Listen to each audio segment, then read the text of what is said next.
Les services RH sont en stand-by entre le 15 juillet et le 15 août. En revanche, c'est très stratégique. Et là, je vais venir à où chercher, comment chercher, qui cherche, etc. Mais dès maintenant, c'est plutôt bien. Ça peut être une stratégie d'envoyer des candidatures vers le 15-20 août. Les services RH reviennent de vacances, ne sont pas encore débordés, doivent être plus attentifs à vos candidatures. Voilà. C'est un beau créneau. Mais enfin, dès maintenant, c'est aussi pas mal, mais après, il va falloir relancer, etc. Et c'est pas mort en septembre, hein, je vous rassure. C'est pas un contrat, il ne faut pas se dire ça.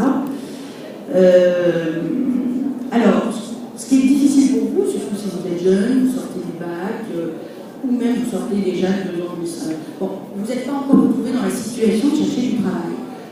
Être en alternance, c'est être dans la peau d'un chercheur d'emploi, hein, comme un autre. C'est un boulot à temps plein.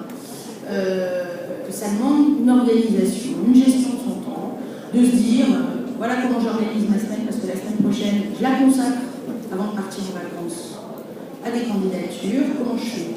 Je me fixe le lundi, c'est Internet. Je vais aller chercher les offres existantes sur les sites d'emploi. Je vais vous donner des trucs. Le mardi, je rédige des lettres toute la journée. Voilà, je consacre ma journée à la rédaction de lettres. Voilà. Faites-vous un planning. Ensuite, aussi parce que vous enverrez le bout, parce que sinon on pousse tout au lendemain. On ne sait pas comment ça va. Il faut s'organiser. Et aussi parce que du coup, c'est plus motivant, parce qu'on ne se dit pas toute la semaine j'ai mis des motivations à rédiger. On s'est fixé un jour pour ça, et voilà. Et le lendemain, on n'aura plus ça à faire. La gestion du temps est très importante. Alors, où chercher? Ça paraît. Il ne faut pas se contenter des offres existantes. Hein. C'est pas, tout le monde le sait, il y a 75% sans rire, hein, voire 85%, c'est pour le domaine, du marché de l'emploi qui n'est pas visible. Hein. C'est valable pour l'alternance, entre guillemets. Bien sûr, il va falloir aller voir là où il y a éventuellement des offres. Alors, où est-ce qu'il y a des offres? Vous avez le site alternance.com, pas grand-chose. Pensez à l'étudiant, on a une rubrique emploi avec une sous-rubrique alternance quand même. Il peut y avoir des contrats d'apprentissage et de professionnalisation. Pensez à Pôle emploi, qui ne concerne pas les demandeurs d'emploi adultes, etc. Vous avez même le droit de vous inscrire là-dessus, chercher un contrat, mais sans vous inscrire, sur le site de Pôle emploi, il y a une case alternance, vous la trouvez, avec des offres en alternance qui peuvent être sur le site. Mais surtout, vous avez le site d'État gouvernemental qui a été lancé il y a quelques années. Alors vous allez trouver de l'info utile. Hein, alors c'est apprentissage.gouv.fr ou alternance.gouv.fr. On est dessus, c'est le portail de l'alternance, de l'apprentissage. Il y a des infos pour je vais être en alternance, ce que j'ai à savoir. Il y a des infos pour l'employeur. Ça vaut le coup de les imprimer parce qu'il y a parfois, j'y viendrai, il y a des gens qui n'ont jamais pris d'apprenti, une petite TPE, avec qui vous avez l'occasion d'avoir un contact direct.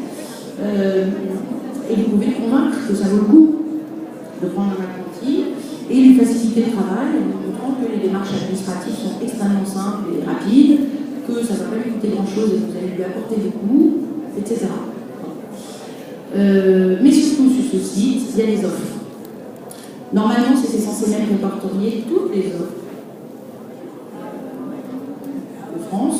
Vous pouvez faire des recherches par niveau de diplôme, par région, etc. On y arrive aussi par contrat-alternance.gouv.fr, je pense. Contrat au pluriel, je crois. Donc le portail de l'alternance. Mais au-delà de ça, alors, en France, il y a, enfin, partout, mais je veux dire que on peut être pris sous contrat en alternance à la fois dans de très petites entreprises et puis dans de très grandes entreprises. Je vais dire les TPE, notamment les TPE artisanales. C'est vrai que ça va surtout concerner celles et ceux parmi vous qui souhaitent préparer un CAP ou un bac pro en alternance, parce qu'on le voit dans les chiffres. Hein. D'abord parce que ça concerne souvent des secteurs d'activité concernés par ces types de diplômes, hein. Que ce soit le BTP, l'alimentation, les services à la personne, etc.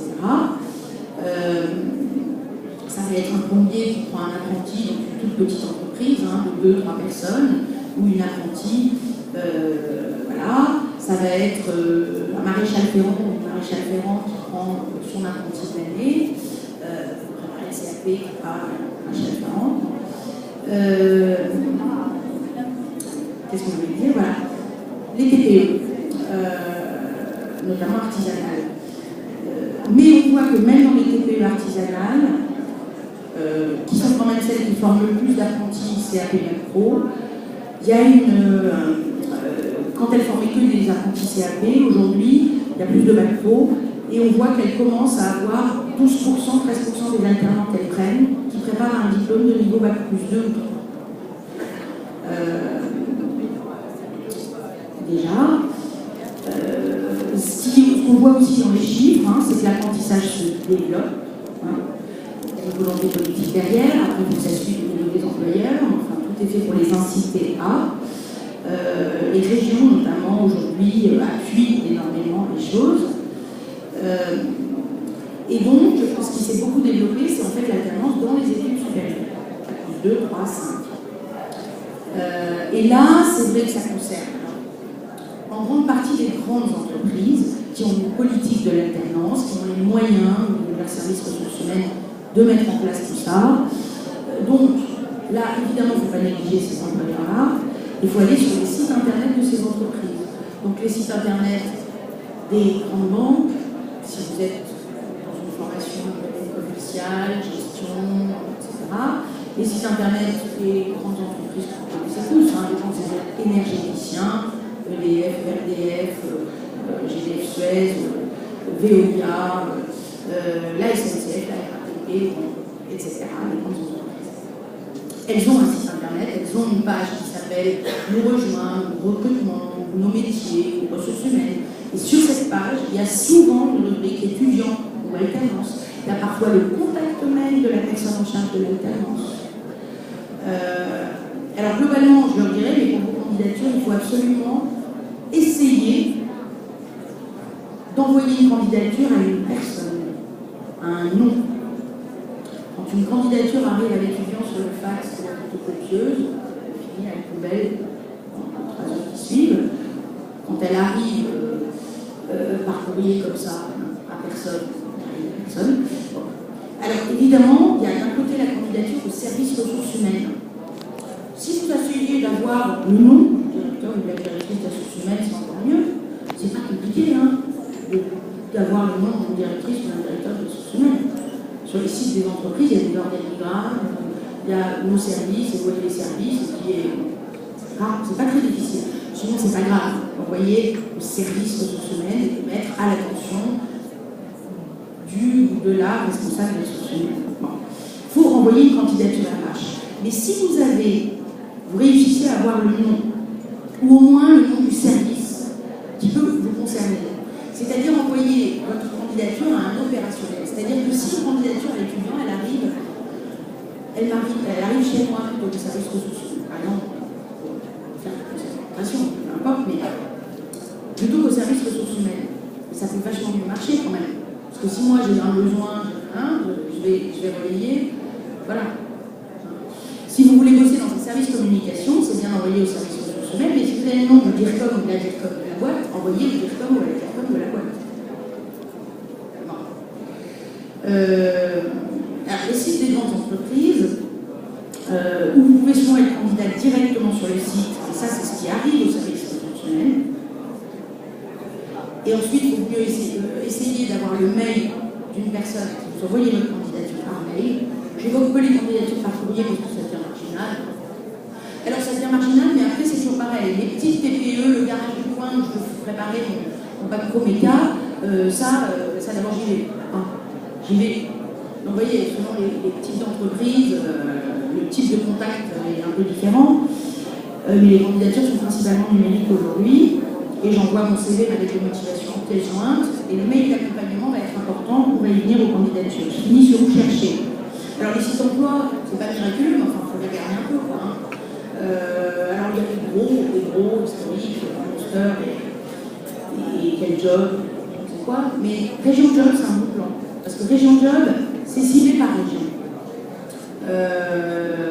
Voilà, donc ça peut être. Et il y a aussi de plus en plus de sites d'emploi spécialisés. Ça aussi, il ne faut pas les négliger. Un site site emploi communication, un site emploi ingénieur, les jeudis pour les ingénieurs, informatique, les jeudis c'est l'informatique. En faisant quelques recherches sur Internet, vous trouvez, vous arrivez à vous dire voilà les sites intéressants, parce que les sites, il y en a plein. Ciblés. Je vais déposer mon CV, ma candidature sur 2 sites généralistes. Le site spécialisé du domaine dans lequel je cherche, s'il y en a un. Parce qu'on peut aussi déposer sa candidature sur un site emploi. Je vais revenir à la candidature et à l'importance de ce qu'il va y avoir dans votre CV par rapport à ces sites où vous déposez vos candidatures. Alors évidemment, il y a les grandes entreprises, il y a les TPE artisanales, au milieu des deux, il y a le tissu de l'emploi français, qui est constitué principalement de PME, PMI, et qu'on néglige souvent quand même pour ces candidatures, mais parce qu'on ne les connaît pas. Alors comment les trouver? Faut faire son étude de marché. Chercher un boulot, c'est faire une étude de marché. Je vais faire mon enquête. Je cherche quel type de poste. Je prends un exemple. Assistant communication. Préparer une licence pro ou un BTS en com. Donc sur mon CV, il y aura écrit assistant de communication. Qui sont les entreprises susceptibles de m'employer? Les entreprises spécialisées dans la communication. Agence de communication, agence de publicité, agence média, agence de création. Je fais des recherches sur Internet et je les trouver. Vous avez des annuaires d'entreprises sur Internet gratuits et accessibles. Vous pouvez mettre un secteur d'activité, une région, et vous avez la liste. Vous trouvez ça même sur Verif, VERIF. C'est un site qui se sert plutôt de professionnels pour aller vérifier la validité financière d'une entreprise. Est-ce qu'elle existe vraiment, est-ce qu'elle a une trésorerie, etc. Mais il n'empêche que du coup, chercher des entreprises. Voilà. Vous avez aussi l'annuaire, mais vous faites annuaire d'entreprise sur un site, sur un moteur de recherche, et vous trouverez les annuaires d'entreprise. Vous avez aussi des annuaires qui la coûtent un peu de sous, spécialisés par secteur d'activité. Il y a l'annuaire des professionnels des médias, l'annuaire de la com, ça coûte cher. C'est du papier.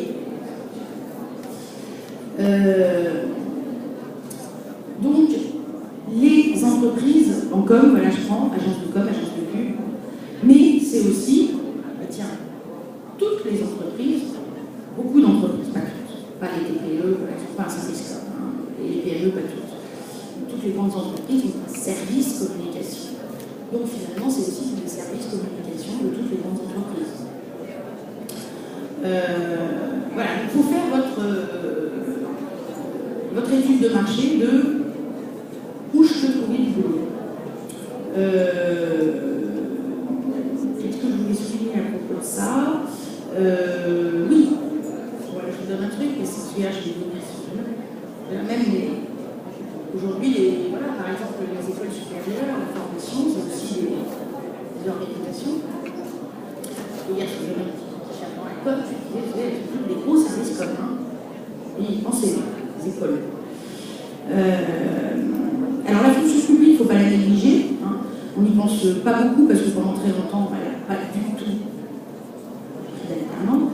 Mais comme là, il y a une volonté politique, ils veulent le développer et ça vaut le coup d'envoyer aussi une candidature. Si je prépare un diplôme tertiaire, du domaine gestion, compta, finance, mais plein d'autres choses, que je ne pense pas là, pourquoi pas être candidat au service comptable de la mairie, de mon département, dans une collectivité, voilà, il y a plein de services à la préfecture, enfin voilà, toutes les fonctions publiques, territoriales, d'État, hospitalières et autres. Les services techniques, si je prépare un BTSA aménagement paysager, il n'y a pas que les entreprises du paysage, mais il y a aussi les services techniques, les entretiens des jardins, etc., de la mairie de Paris, par exemple. Donc voilà, ce genre de choses. Alors pensez aux fédérations professionnelles, parce qu'on y trouve plein d'infos, on peut y trouver des contacts, des noms d'entreprises. Il y a une fédération professionnelle, c'est fait parfois équipe fédération professionnelle, parfois c'est un regroupement